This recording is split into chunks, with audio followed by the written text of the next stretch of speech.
ఆస్తమాతో బాధపడుతున్న వారి శాతాన్ని నివారించడానికి ప్రతి ఏడాది మే 1 మంగళవారం ప్రపంచ ఆస్తమా దినోత్సవాన్ని జరుపుకుంటామని ప్రముఖ డాక్టర్ కృష్ణ పృథ్వీ తెలిపారు.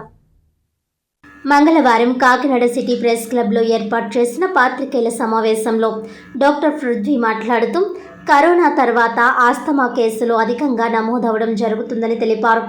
ఆస్తమా అనేది జన్యుపరమైన వ్యాధి అని తెలిపారు. పొగ, చలి, కొన్ని రసాయనాల వల్ల ఈ సమస్య తలెత్తుతుందని డాక్టర్ కృష్ణ పృథ్వీ చెప్పారు. ప్రస్తుతం ఆస్తమాకి ఆధునిక మందులు అందుబాటులో ఉన్నాయని తెలిపారు.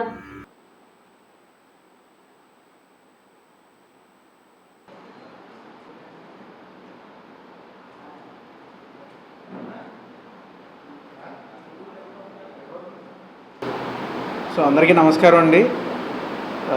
ఈ అవకాశాన్ని నాకు అందించిన మన కాకినాడ ప్రెస్ క్లబ్ వాళ్ళకి చాలా కృతజ్ఞతలు. నేను doctor B Krishna Prithvi, pulmonologist from Medway Sanjeevi hospital, Kakinada అండి. సో ఇవాళ మనందరం కలవడానికి గల ముఖ్య కారణం మే 6వ తారీఖు ఇవాళ వరల్డ్ ఆస్తమా డే.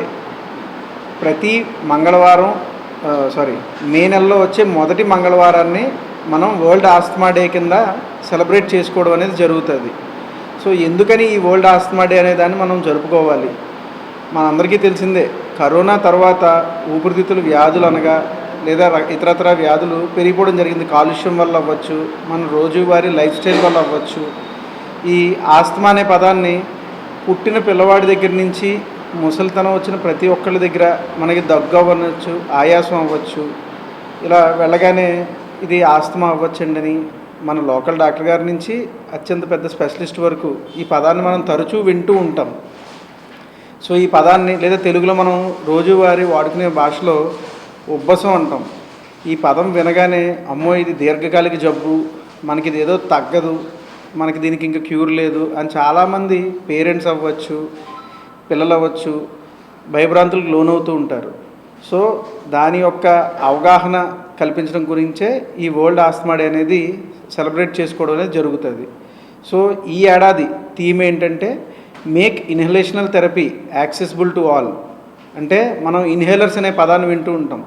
ఈ థెరపీని ప్రతి ఒక్కరి దగ్గరికి అందేటట్టుగా మనం అవగాహన కల్పించాలని ఒకే ఒక సదుద్దేశంతో ఈ వరల్డ్ ఆస్తమా డే యొక్క థీమ్ను తయారు చేయడం జరిగిందనమాట. సో ఇన్హలేషన్ థెరపీ మనం వింటాం, ఇన్హేలర్ పెట్టగానే ఒక వారం వాడతాం, 10 రోజులు వాడతాం, 15 రోజులు వాడతాం. తర్వాత ఎంత స్పెషలిస్ట్ డాక్టర్ గారు చెప్పినా లేదా లోకల్ నెబులైజేషన్ థెరపీ పెట్టుకోమని చెప్తున్నా కూడా మనం దాన్ని డిస్కంటిన్యూ చేయడం అనేది జరుగుతూ ఉంటుంది. చాలామందికి ఒక అపోహ ఏంటంటే మనం ఈ ఇన్హేలర్ థెరపీ అనేది వాడడం మొదలు పెడితే అమ్మో జీవితాంతం వాడుకోవాలి, ఇంకా దాన్ని ఆపడానికి మనకి స్కోప్ లేదు అని ఒక అపోహలో బ్రతుకుతూ ఉంటాం మనందరం. ఎందుకని ఈ ఇన్హలేషన్ థెరపీని పబ్లిసైజ్ చేయాలి, అవగాహన కల్పించాలని ఎందుకు అనుకుంటామంటే, మనం ఒక మాత్ర వేసుకుంటే ఆ మాత్ర మనకి పని చేయాలంటే కడుపులోంచి రక్తంలోకి వెళ్ళి రక్తంలోంచి ప్రతి అవయవంలోకి వెళ్తుందండి అది ఒక మాత్ర యొక్క మందు. కానీ ఈ ఇన్హలేషన్ థెరపీస్ అనేవి లోకల్ థెరపీస్. అంటే మనకి జబ్బు ఎక్కడుంది? ఊపిరితిత్తులో ప్రాబ్లం ఉంది. సో ఊపిరితిత్తుల్లోకి వెళ్ళే మందు వేసుకుంటే సరిపోతుంది. మనం ఒళ్ళంతా రక్తం అంతా పాకి దాని సైడ్ ఎఫెక్ట్స్ నాకు ఇది వచ్చేయండి, నేను ఒళ్ళు వచ్చేసానండి, లేదా స్టెరాయిడ్ పెట్టారు డాక్టర్ గారు, నేను ఒళ్ళు వచ్చేసాను, ఇలాంటి అపోహలు ఉంటూ ఉంటాయి మనందరికీ కూడాను. సో దాన్ని ఓవర్కమ్ చేయడానికే గత 10 సంవత్సరాల్లో చాలా అభివృద్ధి చెందింది ఊపిరితిత్తుల విభాగంలో వైద్యం కూడా. ఏంటంటే ఇన్హేలర్లు ఒక్కొక్కళ్ళు మన ఇళ్లలోనే ఉంటారు, రోజుకి 6 సార్లు 10 సార్లు వాడుతూ ఉంటారు. ఇదేంటారు 10 సార్లు వాడినా అమ్మ అవ్వచ్చు, నాన్నగారు అవ్వచ్చు, మన పిల్లలు అవ్వచ్చు, ఆడుకునే వయసులో తగ్గదు. ఇదేంటి తగ్గట్లేదు, ఇన్హేలర్ అని మొదలెడితే ఇంతేనా మన జీవితం అంతా, లేదా నెబులైజర్ వాడుతుంటే ఇంతే మన జీవితం అంతా అని ఒక అపోహ ఉండిపోతూ ఉంటుంది. సో దాన్ని అధిగమించి ఇప్పుడు రోజుకు ఒక్కసారి ఇన్హేలర్ వాడితే కూడా మన రోజంతా ఏ ఇబ్బంది లేకుండా పని చేసుకోవడానంత వృద్ధి చెందింది వైద్యం. సో ఈ ఇన్హలేషన్ థెరపీ అనే దాన్ని అవగాహన తెలుసుకుంటే కనుక ఎక్కడ వాడాలి, ఎన్నిసార్లు వాడాలి, ఎవరు వాడాలి, ముఖ్యంగా దీన్ని అవగాహన తెచ్చుకుంటే కనుక చాలా ఉపయోగకరంగా ఉంటుందని ఈ సదుద్దేశం అనమాట ఈ వరల్డ్ ఆస్తమా డే యొక్క థీమ్ని. సో మనకు ఆస్తమా అనే పదం అనేది రెగ్యులర్గా వింటూ ఉంటాం, దాన్ని భయభ్రాంతులు కావద్దు. ఆస్తమా వచ్చినంత మాత్రాన మన జీవితం అక్కడితో ఆగిపోదు. బోల్డ్ మంది స్పోర్ట్స్ పర్సన్స్ ఉన్నారు, బోల్డ్ మంది అథ్లెట్స్ ఉన్నారు, బోల్డ్ మంది మనకి తెలిసిన పెద్ద పెద్ద నాయకులు ఉన్నారు ఈ ఆస్తమా వ్యాధిన పడి మందులు వాడుతున్న వాళ్ళు. సో దానికి సరైన వైద్యం అందించుకోగలిగితే కనుక మనకి చాలా ఉపయోగకరంగా ఉంటుంది. ముఖ్యంగా ఇన్హేలర్ వాడడం అనేది తప్పు కాదు, అది దీర్ఘకాలం వాడాల్సిన అవసరం లేదు. మనం సరైన డాక్టర్ గారి ద్వారా రెగ్యులర్గా విజిట్ వేస్తూ మేము ఎన్ని రోజులు కాపచ్చు, ఇది నేను దీర్ఘకాలం వాడాలా లేదా నేను కొన్ని రోజులు వాడితే చాలా. ఒక్కొక్కరికి ఒక్కొక్కలా ఉంటుంది. ఒకళ్ళు దీర్ఘకాలం వాడాల్సిన పరిస్థితి ఉంటుంది, ఒక్కొక్కరికి దీర్ఘకాలం వాడాల్సిన అవసరం ఉండదు. సో దాని యొక్క అవగాహన పెంచుకుంటే కనుక మనం దీన్ని ఈ జబ్బుల్ని మనం తగ్గించుకుని మెయిన్ టార్గెట్ ఏ వైద్యంకైనా క్వాలిటీ ఆఫ్ లైఫ్. అంటే మనం బ్రతికేది దేనికి? ఆనందంగా బ్రతక. ఒక మందు వేసుకుంటే ఆ మాత్ర వేసుకుంటే జీవితాంతం బాధపడమని కాదు, ఆ మందు వేసుకుంటే మనం 10 మందిలో తిరిగినప్పుడు హ్యాపీగా ఉండాలి. దాన్నే క్వాలిటీ ఆఫ్ లైఫ్ అంటాం. సో దాన్ని ఇంప్రూవ్ చేయడం కోసం జరిగే వైద్య ప్రక్రియలు ఇవన్నీ కూడా. మనం ఎంత అభివృద్ధి చెందినా మనం దేని గురించి బ్రతుకుతాం? ఆనందంగా ఉండడానికి. సో ఈ ఇన్హలేషన్ థెరపీ కూడా అదే ఉద్దేశం.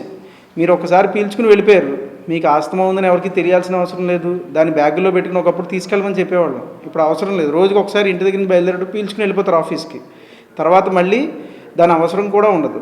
సో అటువంటి ఇంప్రూవ్మెంట్స్ అన్నీ జరిగాయి. దాని యొక్క అవగాహన మనం పెంచడం కోసం మనం ముఖ్యంగా ఈ వేడుకను జరుపుకోవడం అనేది జరుగుతుంది. కాకినాడ నూర్ భాషా సంఘం కమిటీ కార్యవర్గం ఏకగ్రీవంగా ఎన్నికైనట్లు కమిటీ గౌరవ అధ్యక్షులు మహమ్మద్ జమీల్ అస్కర్ తెలిపారు. మంగళవారం ఆయన కాకినాడలో మీడియాతో మాట్లాడుతూ రేచర్లపేటలోని మసీద్ హాల్లో ఈ కమిటీ ఎన్నిక జరిగిందన్నారు. ఈ ఎన్నికకు మేవా కమిటీ అధ్యక్షులు Muslim JAC co convener Jawahar Ali అధ్యక్షత వహించారని అన్నారు. కమిటీ అధ్యక్షునిగా నయాం సిద్దిక్, ప్రధాన కార్యదర్శిగా జఫర్ అలీ, కోశాధికారిగా అహ్మద్, గౌరవ అధ్యక్షునిగా తాను ఏకగ్రీవంగా ఎన్నికయ్యామని ఎండి జమీల్ అస్కర్ తెలిపారు. అదేవిధంగా 17 మందితో కూడిన నూతన కార్యవర్గం బాధ్యతలు చేపట్టినట్లు ఆయన తెలిపారు. రేచల్పేట నూర్ భాషా సంఘం మరియు మస్జిద్ కమిటీ, మస్జిద్ అల్ఫ్రాన్ కమిటీ కొత్త కమిటీ నియామకం చేయడం జరిగింది. పెద్దల సమక్షంలో జవహర్ అలీ గారి లీగల్ అడ్వైజర్గా ఆయన సమక్షంలో మసీద్ కమిటీ మొత్తం 17 మంది సభ్యులతో నయీముద్దీన్ ప్రెసిడెంట్గా, జాఫర్ సెక్రటరీగా, మిగతా 15 మంది సభ్యులుగా ఈ కార్యక్రమం చేయడం జరిగింది. ఈ కమిటీకి గౌరవాధ్యక్షుడిగా నేను 4 సార్లు గౌరవాధ్యక్షుడిగా వరుసగా నియామకం చేయడం జరిగింది. ఈ కమిటీ రావడం వల్ల మార్చడానికి కారణం పెద్దలు ఏం చేశారంటే, కమిటీ డెవలప్ చేయాలి, నూర్ భాషా సంఘం అభివృద్ధి చెందాలి, యూత్ రావాలనే ఉద్దేశంతో నయీముద్దీన్ మీద భారం వేయడం జరిగింది. ఇందులో పెద్దల సహాయంతో నూర్ భాషా సంఘం 300 మంది పాల్గొనడం జరిగింది. ఈ కమిటీ సభ్యులందరూ ఏకగ్రంగా నయీముద్దీన్ ప్రెసిడెంట్ అవ్వాలి, జాఫర్ సెక్రటరీ అవ్వాలి, మస్జిద్ డెవలప్ అవ్వాలి, ఖబరస్థాన్ డెవలప్ అవ్వాలి, సంఘం డెవలప్ అవ్వాలనే ఉద్దేశంతో ఈ కమిటీ ఏకగ్రంగా చేయడం జరిగింది. బీసీలను మోసం చేసే విధంగా ముఖ్యమంత్రి చంద్రబాబు నాయుడు మరో పెద్ద స్కామ్ కు తెరతీశారని వైఎస్ఆర్ కాంగ్రెస్ పార్టీ కాకినాడ జిల్లా బీసీసీఎల్ అధ్యక్షులు అల్లి రాజబాబు యాదవ్ ఆరోపించారు. మంగళవారం కాకినాడలోని వైఎస్ఆర్ కాంగ్రెస్ పార్టీ కార్యాలయంలో ఏర్పాటు చేసిన విలేకరుల సమావేశంలో ఆయన మాట్లాడుతూ బీసీలకు సంక్షేమం పేరుతో 250 కోట్ల భారీ స్కామ్కు కూటమి ప్రభుత్వం పాల్పడిందని అన్నారు. ఒక్కో లబ్ధిదారుడుకు రాష్ట్ర ప్రభుత్వం 23,000 రూపాయలు కేటాయించడం జరిగిందని రాజబాబు ఆరోపించారు. ఈ కార్యక్రమంలో వైసీపీ నాయకులు వాసుపల్లి కృష్ణ, పెనుపోతు సత్యబాబు, సంఘాని నందం, బెజవాడ బాబీ, అనసూరి ప్రభాకర్ తదితరులు పాల్గొన్నారు. రాజబాబు యాదవ్ కాకినాడ జిల్లా బీసీసీఎల్ అధ్యక్షుడు. ఈరోజు ప్రెస్ మీట్ ముఖ్య ఉద్దేశం ఏంటంటే, కూటమి ప్రభుత్వం వచ్చిన తర్వాత సూపర్ 6 హామీలు ఇచ్చి ఏ విధంగా మోసం చేశారో మీ అందరికీ తెలుసు. సూపర్ 6 అమలు చేయకుండా వారికి లబ్ధి చేకూరే విషయాల్లోనే, అంటే బీసీల మీద ₹1 ఖర్చు పెడితే ₹10 మిగిలే విధంగా ప్లాన్ చేసుకొని ఒక స్కీమ్ తీసుకొచ్చారు. ఈ స్కీమ్ పాతదే.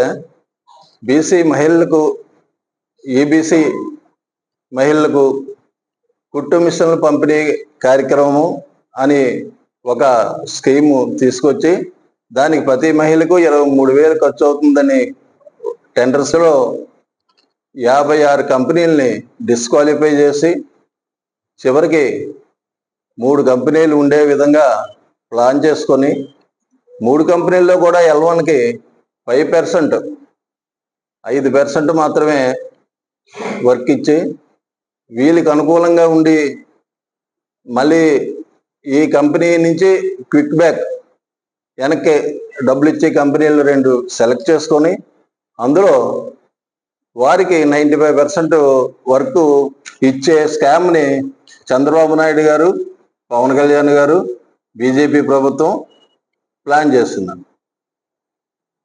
మీకు మే 28ని మహిళా దినోత్సవం రోజుని చంద్రబాబు నాయుడు గారు ఘనంగా మహిళల్ని 1,00,000 మంది మహిళల్ని కోటీశ్వరులు చేస్తారన్నారండి. కోటీశ్వరులు చేస్తానన్నారు.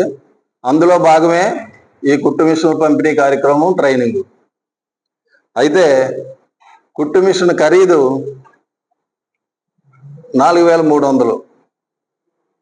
ట్రైనింగ్ ఇచ్చే శిక్షణ ఇచ్చే ఏజెంట్కి, కాంట్రాక్టర్కి 3,000, అంటే 7,300 ఈ విషయంలో ఖర్చు పెడుతున్నారు. కానీ టెండర్లు పిలిచింది 23,000, అంటే ఇంకా 16,700 కోట్ల 1,670 కోట్ల స్కామ్ ఇది. అలాగే నెక్స్ట్ పేజ్ కింద కాపు మహిళలు, ఈబీసీ కాపు మహిళలు, రాజులు, అలాగే మిగతా కులాల నుంచి కూడా ఒక 50,000 మందికి ట్రైనింగ్ ఇచ్చే ప్రాసెస్, అది ఇది కలిపి మొత్తం స్కామ్ విలువ 2,45,000 కోట్లు. ఈ విషయంలో వైఎస్ జగన్మోహన్ రెడ్డి గారి ప్రభుత్వం దీని మీద ఒక అధ్యయనం చేసి దాని తాలూకు వివరాలన్నీ మీ ద్వారా, అంటే ప్రెస్ మీడియా ద్వారా బయటపెట్టి ఈ విషయంలో బీసీ మహిళల్ని ఏ విధంగా మోసం చేస్తున్నారు. బీసీలు అంటే మొదటి నుంచి కూడా చంద్రబాబు నాయుడు గారికి తులకం భావం.